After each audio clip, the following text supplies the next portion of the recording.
Hello, welcome back to another video series. This one is focused on painting the Limbo miniatures Nun, and once again I'll be taking you through the whole process and talking through some of the decisions that I make and the techniques that I use. And so we are starting with the model primed with the zenithal prime and beginning to lay on some base coats with the brush. There's a specific reason for using the brush for base coats as opposed to using an airbrush, and though there is times when I do use the airbrush to lay in base coats, but in this instance, I am using the brush, and it's because I want to have a very consistent, intense color. The challenge with the airbrush is that you tend to see a lot of transparency, and so if you were to take a colour and paint it over with an airbrush and then grab a brush and paint it over the top, the two colours are very different, and that's because the painted brush version tends to be more intense, and so I really want to have some intense, strong colours to then use the airbrush to overlay and soften transitions. So I'm starting here with the Nocturna color Chalice Red. As you can see, it's a very purpley red, magenta sort of color red, and I'm using it, done two layers here and using the hairdryer to smooth it out. And the reason for this color is it's a dark base tone, quite purple, and provides sort of a bit of a otherworldly color. I quite like using this color for more fantastical sort of sculpts as opposed to the more realistic sculpts. She's obviously got fairly disproportionate anatomical elements, and so this color felt like a good fit to just reinforce those slightly unusual shapes. My approach is I generally paint purely for display, and with a lot of display pieces, they don't tend to get picked up and turned around a lot. They usually sit in a cabinet, and so I don't tend to spend a lot of time focusing on the rear of a figure. Usually just some base coats. That does vary from figure to figure though. Some figures I spend a lot of time on the back, often when it's got some really interesting musculature or sculpture, and I want to practice some freehand or things like that. But generally speaking, the back will just receive pretty minimal attention for the rest of the video. So this is a mixture of the reddish flesh, also from Nocturna, and mixed it with the Chalice Red, and then going straight into reddish flesh. So one of the interesting things, I guess, about the way that I approach painting is I don't often go in with a very concrete plan. Usually I experiment and try different things throughout the process, and that can result in sometimes me making pretty much wholesale changes at various stages, and that is something that you will see in this video, which I'll talk about when we reach that point. So the primary focus of this first video is the skin tone, and the building up of the volumes with a brush, and then using an airbrush to later smooth those volumes. But there is something that I really think is important to draw your attention to, and the value of the skin tone.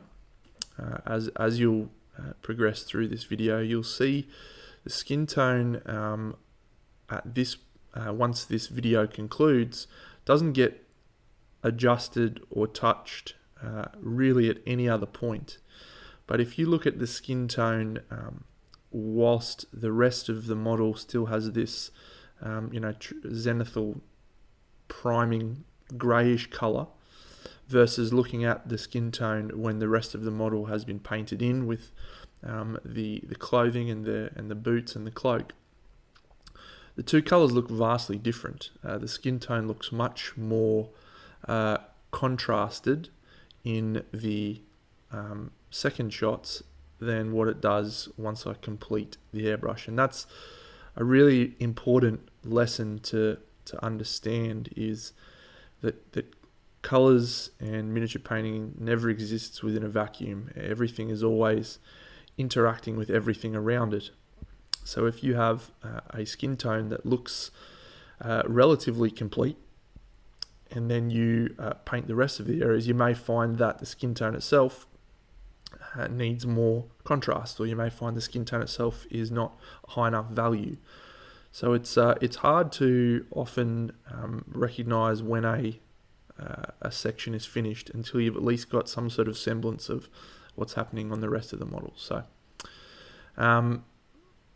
this is a bit of beige red mixed in with the skin tone, and again going all the way up to ivory, which if you've watched the first in my video series, you would have seen I use this approach a lot, where I'll over contrast before going back down to a glaze consistency and using the contrast underneath to glaze smoother transitions. So that's about 12 minutes worth of work, and as you can see, it's very rough, very sketchy, but I've got light in the places that I'm consider most important. So that's my airbrush. It's an Iwata.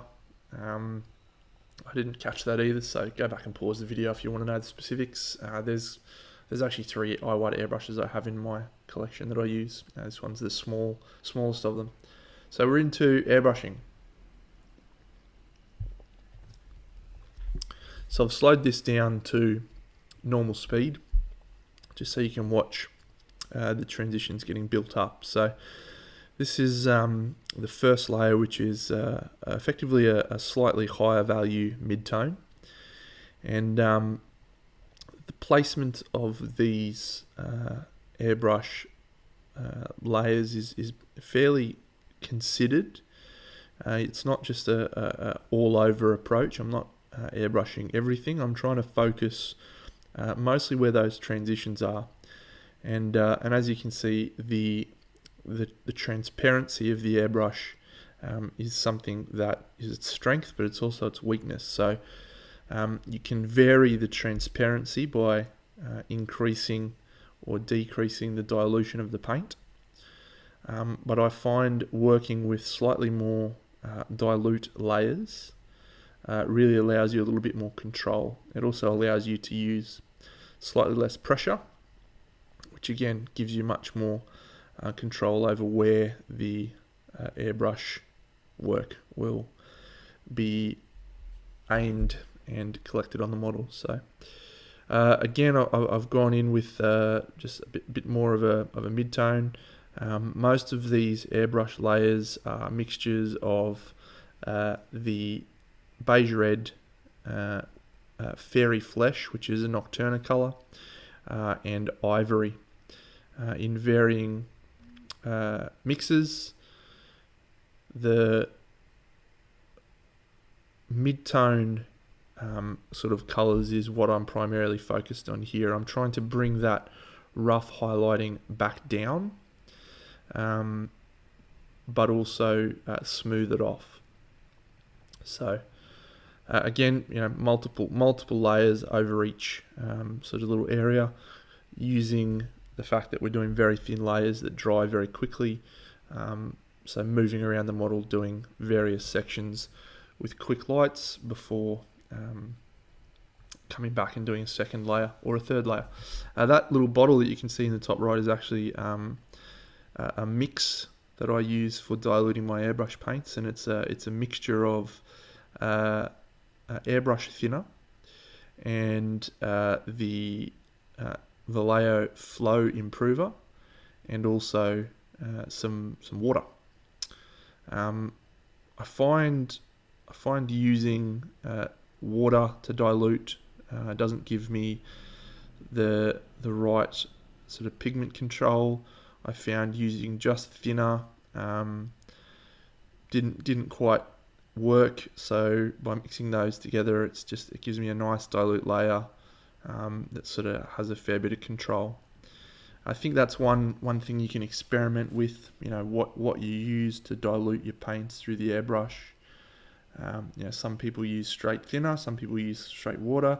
I even watched a video once with RC Studio, Javier Gonzalez, who used actually a little bit of airbrush cleaner into that mix, only a small amount, but just really wanted to get super translucent thin layers, and felt that gave him the best ability to do that. So worth experimenting with to find something that you are comfortable with.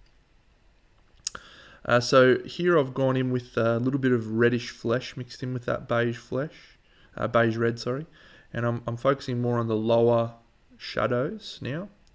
And again, this is very quick, very easy to add a lot of color very quickly, and it's the strength of the airbrush. It's one of the reasons why I love using it. There's still the colors that were painted on with the brush underneath coming through because of the fact that the airbrush is working with transparency. So there is a reason and an important reason to use the brush first, and that is creating the strong, consistent colors underneath. As you can see from the actual cup itself there's not a lot of paint in there. You can actually see the needle. When I'm doing this sort of work, refining and smoothing work, will often mix. Firstly, I'll pretty much always mix directly in the cup, but often I'll finish with a color that I've just used, and then I'll just pop another drop of thinner in, and then add the next color, and it'll mix in with the previous color that I used through the brush. So that's just another added sort of ability to go through the transitions is the fact that I'm mixing colors with the previous layers. So this is going back to the Chalice Red. I think there's still a little touch of the reddish flesh in there, just bringing back that sort of otherworldly purple color into the shadows. So the actual thighs, the line between the two thighs, very important that I have a clear distinction between those two. And again, if you look at the positioning of the light source, which is generally the first thing that you should think about, you can see that the way I've highlighted the legs, it's mostly on the left-hand side, from the top left coming down. There's actually a reason that you'll see I generally use top left, and that's actually we view many things from the top left. We're taught to read left across, and so you see a lot of miniature painters use this where they'll have their highlights coming from the top left, because it just improves the readability, the way that the human eye sort of interacts with the object. So it just feels slightly more correct. There are always times to break the rules, as there's always a time to follow them and understand why they exist. So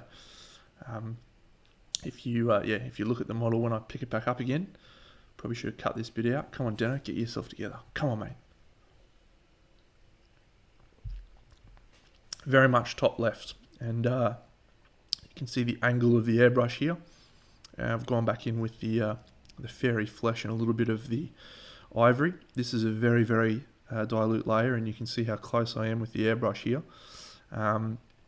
very, very, very thin coats, really just focusing on maximizing the light, really careful to just place the lights where I want them. And again, with the face, it's the primary focus, and so I'm trying to really raise the value up there. So again, this skin tone has taken about 20 minutes in total, 20 to 25 minutes, and this amount of work and effort is something that you could continue to refine more and more, but you've just got to understand, I guess, what result you're trying to achieve. And for me, this is a demonstration of the techniques. This is not a piece for a competition.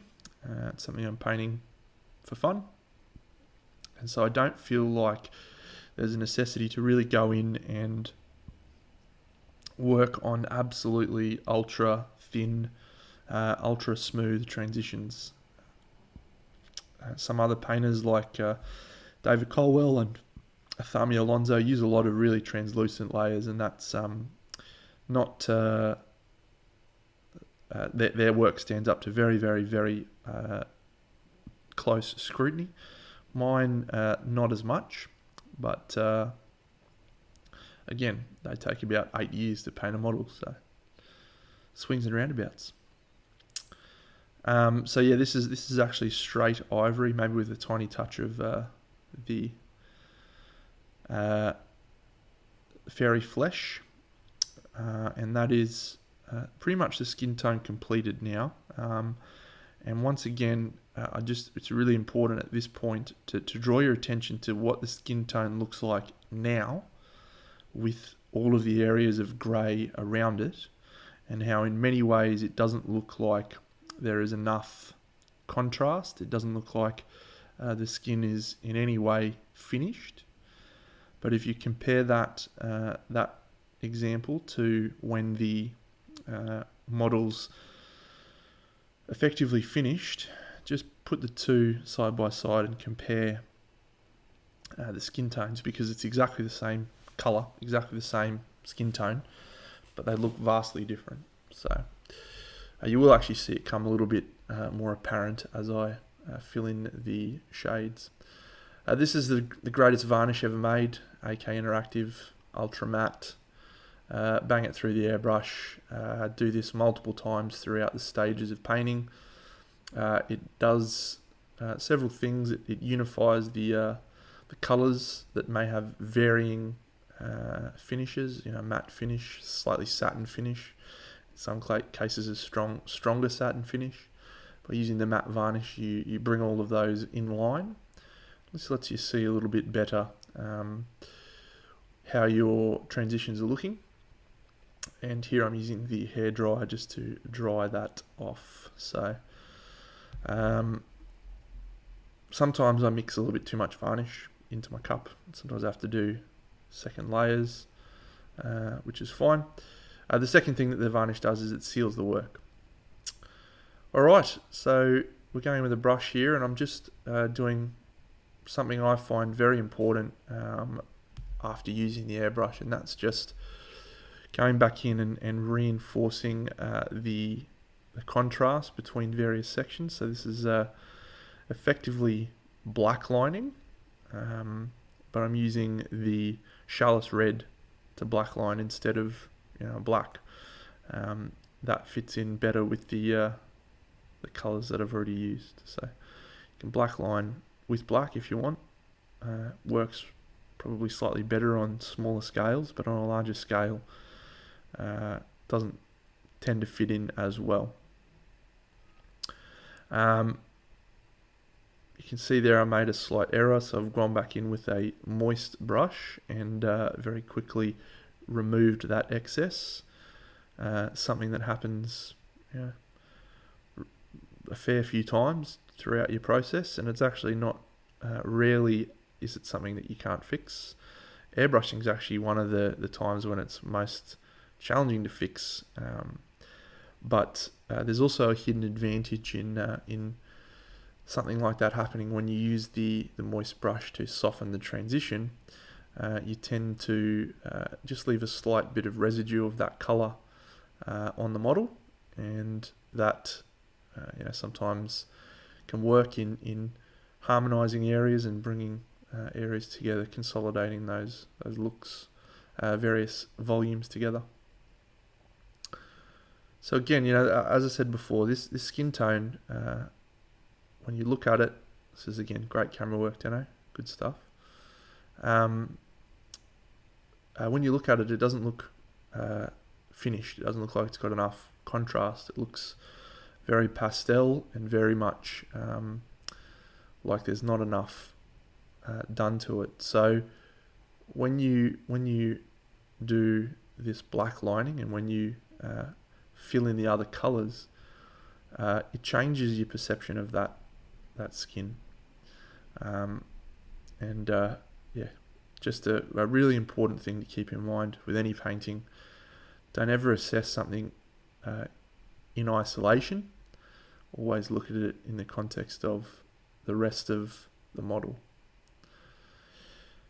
I talk about value contrast a lot and values in general, and with a model and a volume such as these thighs, you have two value contrasts to think about. So the first is the volume itself. So what I mean by that is that thigh, both of those thighs are effectively cylinders. So when you paint this cylinder, you need to consider it as a volume in and of itself. So you need to have enough value from the highlight area through to the shadows. But the second type of value contrast you need to consider is the value contrast of the model as a whole. And so when you look at skin tones, generally they're a high value, so a light color. And if you were to put a high value, like a skin tone, next to another high value thing, for example, white cloth, you don't have that contrast between those two elements. So the second thing that's important considering with value contrast is surfaces being adjacent to each other. So there's not always a logical reason or a way to do it, but if you were to have every single surface interact and go from light to dark, you would have a lot of contrast between those two elements. The thing to keep in mind is you very much need to understand the model as a whole and where you want to put your high value areas to draw focus, and where you want to have dark areas to further reinforce those high value sections. And this is an example here of, initially I had thought to use a purple color for this fabric, outfit, leotard, whatever it is. But I sort of looked at the model and realized that was not going to work, and that I would try using a pretty traditional nun costume color, which is obviously black and white. The black and white really gives you that complete contrast of light and dark, using the lightest and darkest colors possible. But as you see, when I get into painting the white and also the black, there's a lot of nuance to those elements. But yeah, once you see all of the black filled in, if you go back and look at the skin tone, all of a sudden it looks different. It looks like it's more saturated, not as pastel. It looks like it's darker, which is actually not the case. It's still the same exactly as it was before, but just because of the colors around it, it's changed how that color feels. This is obviously, again, at times 2 speed now, just filling in all the areas I want black.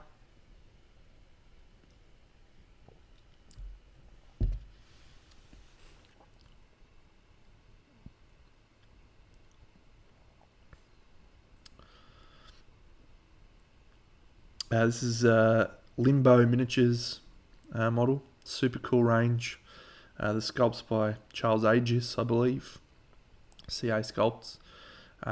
Limbo Miniatures have done some of my favourite miniatures that have come out recently, and actually probably some of my favourite paint jobs I've done recently have also been on Limbo Miniatures models. So really, stylised, interesting range, well worth checking out. They've got some Kickstarters coming up, I believe, this year with some more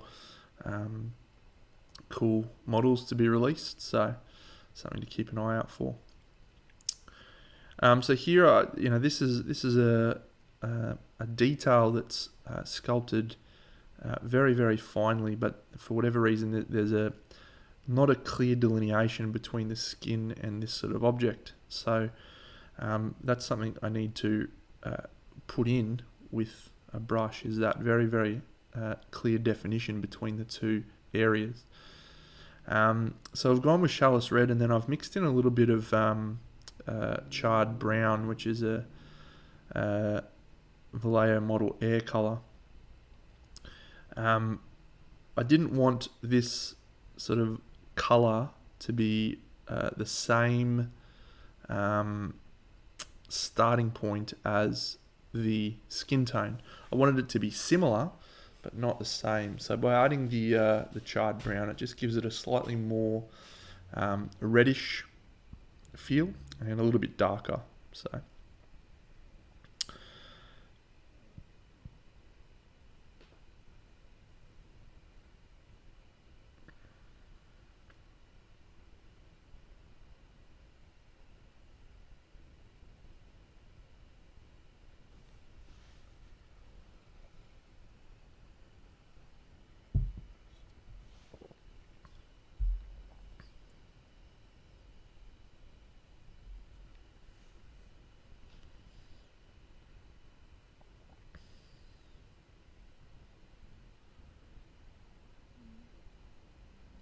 this is a Winsor & Newton size 0 brush.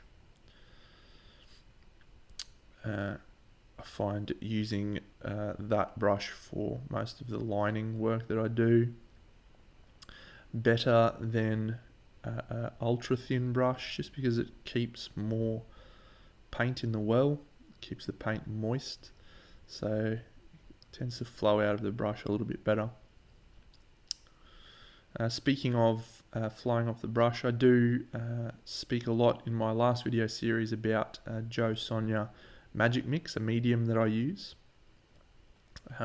as well as that airbrush mixture that I used before. I occasionally have a little bit of that on my palette as well. Two things I want to say about those. One, really important that you don't expect that to revolutionize your painting. Using a medium, some painters don't use mediums, some painters do use mediums, some painters use them all the time, some use them infrequently. It's not about the medium itself, it's about understanding what properties you want your paint to have, and that is not something that you can pick up from just using a medium for the first time. It's something that requires practice, understanding the properties of the paint before you understand what you want out of it. So I use a medium because I want it to flow smoothly, but also because I want to disperse pigment a little bit more evenly when I'm using a glaze. And so that's something that you need to keep in mind. If you pick up and I certainly recommend picking up the Joe Sonia Magic Mix. It's a fantastic product, but it isn't going to change the way you paint until you actually understand what it's going to do and why you want to use it. So, common, I guess, challenge for new painters is understanding when a new product, a new range of paints, a new brush, is going to make you better. And when it's just treated like a silver bullet, like that's rarely will a new paint range or a medium or an airbrush or an anything make you improve as a painter unless you practice with it. So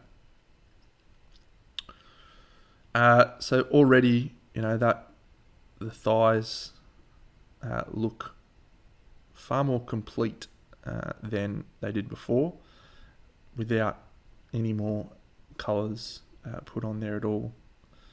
And that's purely because of that lining, that colour of the armour being a darker colour. It's just making the skin tone look a lot more saturated. It's looking a lot more vibrant and with a lot more contrast. And that'll be further reinforced when you see this black finished. This is Chimera black. It's fantastic black, probably my favourite black on the market. It's very, very, very thin, which allows you to mix it and do a lot of thin lines with it, which is great. But also very strong, and it's quite a matte finish, which is also something I like. There are times when I want to use a black with a little bit more thickness of body, and in those circumstances I'll use the Vallejo Game Color Black. Vallejo Model Color Black.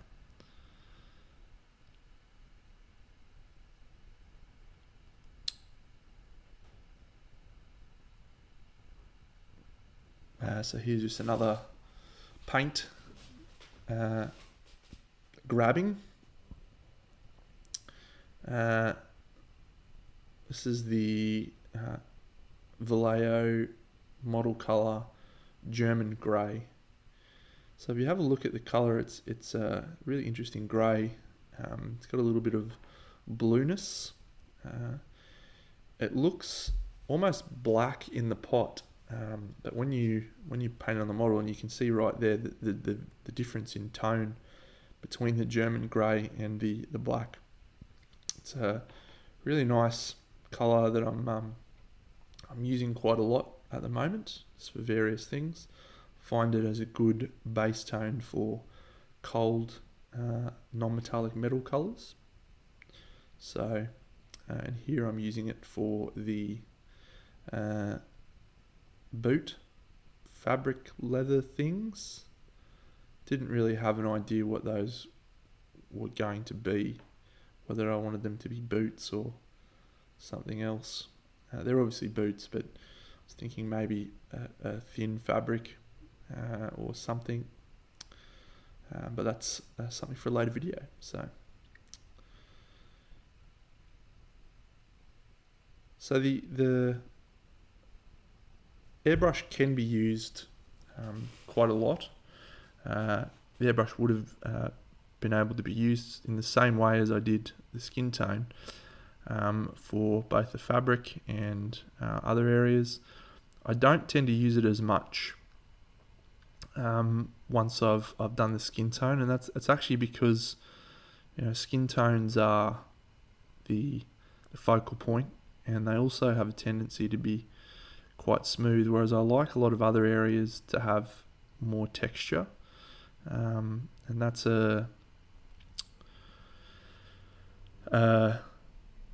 another lever of contrast, the contrast between the smoothness and then the texture. But there's an element of the airbrush smoothing that I'll use at various stages as well, which you'll see in some of the later videos. Cool, so that's predominantly the work that I'm going to have shown in this first video, mostly the skin tone and blocking in all the other sections. Again, if you just go back to this video about 15 minutes and have a look at the skin tone and do a shot, and then have a look at the legs now, completely different appearance. So as I've alluded to already, face, key focal point. So I'm going back in here with ivory and fairy flesh, and really pumping up that contrast. Very, very careful to use thin layers, dilute layers with that medium, just to not lose that really nice soft effect from the airbrush, but just want to pump up the contrast a tiny bit on that face, and also maybe just on that little part of the thigh that's most apparent from the top left lighting situation.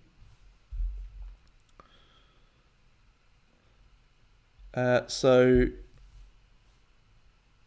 as we come relatively close to the end of this video, only a few minutes left, just once again, if you have any feedback or suggestions or things you'd like to see, feel free to comment or catch me on social media. I'm available in all of the usual spots generally.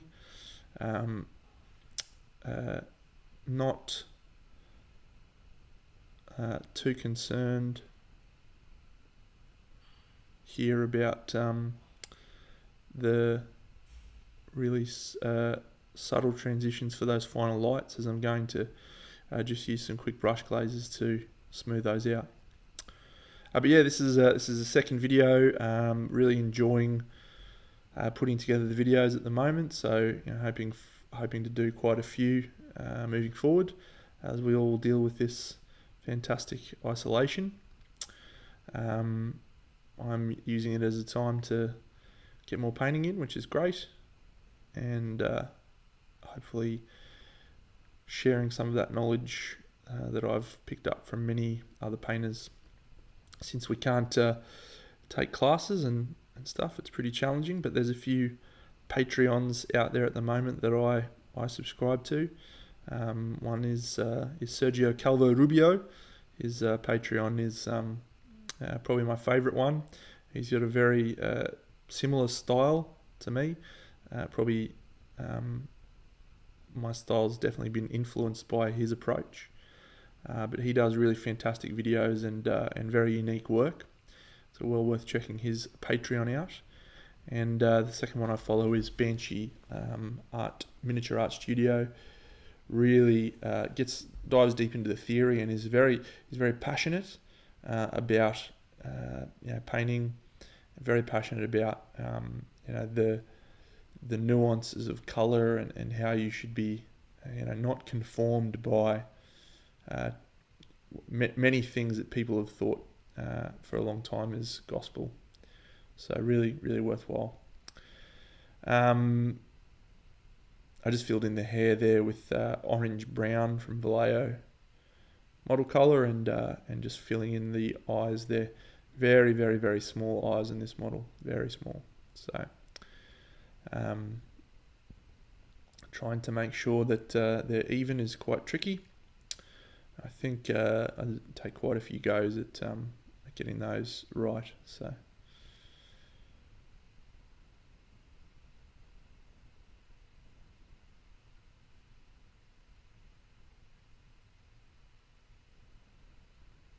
so here I've actually grabbed out contrast color, which is cool, I think. Just trying to remember now. I did this like 3 days ago.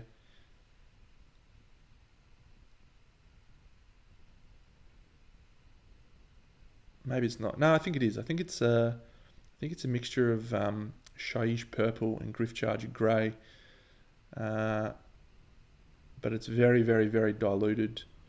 I just wanted to darken up the hair and give it a slightly purplish tone so that it fitted in more with the other colours that were happening on the model. So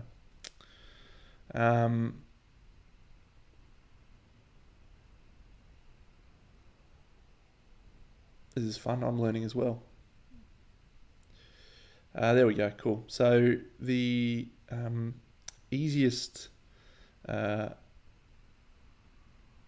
way to further reinforce the contrast of the eyes is to really ensure that you get the eyelids, both upper and lower, painted with a very bright light. that will make that line of dark in the eyes much more significant, and reinforce even very small eyes such as this one. Will help them pop out a lot. So, and here's that last glazing stage that I talked about before, just smoothing those transitions that I created and bringing that extra light to the face.